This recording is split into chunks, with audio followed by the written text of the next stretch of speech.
வணக்கம் நண்பர்களே. இந்த கேள்வி நடந்து முடிந்த குரூப் 4ல் கேட்டதுங்க.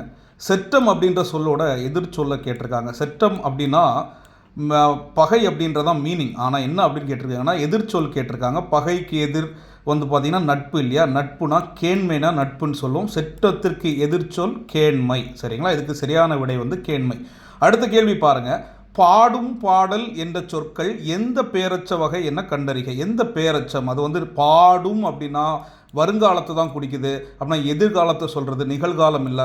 பாடுகின்ற பாடிய அப்படின்னா இறந்த காலம், நிகழ்காலமும் இல்லை. பாடுகின்ற அப்படின்னா நிகழ்காலம், இறந்த காலம் இல்லை. எதிர்காலத்தை குறிக்கக்கூடியது. எளிமையான கேள்வி, எதிர்கால பேரச்சம்.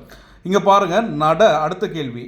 நட என்னும் வேர்ச்சொல்லின் வழி உயர்துணை வினையாளனின் பெயரை கண்டுபிடிக்க அப்படின்னு சொல்லியிருக்காங்க. வினையாளனின் பெயர்னா வினையை குறிக்காமல் வினை செய்தவரை குறிக்கும் அப்படின்னா நடந்தவர், நடந்தவன், நடந்தவள் அப்படின்னு யாராவது ஒரு ஆளை வச்சு குறிச்சிருக்கணும். இது நடந்தவன் அப்படின்னு இருக்குங்க. ஸோ இந்த மாதிரி தொடர்ந்து வீடியோஸ் பார்க்க நம்ம சேனலை சப்ஸ்கிரைப் பண்ணிக்கோங்க.